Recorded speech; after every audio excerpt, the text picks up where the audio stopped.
ചെയ്തിട്ട് നടന്നില്ലെന്നോർത്തുകൊണ്ട് നിരാശപ്പെട്ടിരിക്കുന്ന ആരൊക്കെയോ ഈ സന്ദേശം കേൾക്കുന്നു.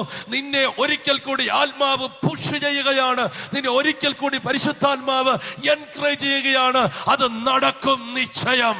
ഞാൻ എൻ്റെ വചനം അയക്കും, അതതിൻ്റെ പ്രവൃത്തി ചെയ്യാതെ മടങ്ങി വരികയില്ല. അവൻ പലവട്ടം ശ്രമിച്ചിട്ടും അത് നടക്കാത്ത വന്നതുകൊണ്ട് നിരാശ ബാധിച്ച് ഡിപ്രഷൻ ബാധിച്ച് അവൻ ഇനി അത് ഒരിക്കലും നടക്കത്തില്ലെന്ന് എഴുതി വെച്ചിരിക്കുന്ന ചിലതിനെ ദൈവാത്മാവ് പറയുന്നു, പൊടി തട്ടിയെടുക്ക്, പൊടി തട്ടിയെടുക്ക്, പൊടി തട്ടിയെടുക്ക്, അത് നടക്കുവതേ.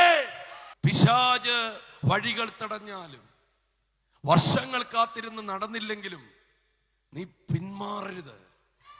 പ്രാർത്ഥനയിൽ തുടർന്നുകൊണ്ടേയിരിക്കണം, വിശ്വാസത്തിൽ തുടർന്നുകൊണ്ടേയിരിക്കണം. ഓ സ്തോത്രം, ആമേൻ. അതിനുവേണ്ടി നീ പ്രിപ്പയർഡ് ആയിക്കൊണ്ടേയിരിക്കണം. യേശുവിന്റെ നാമത്തിൽ എല്ലാ സ്തോത്രം നിരാശകളും മാറിപ്പോകട്ടെ.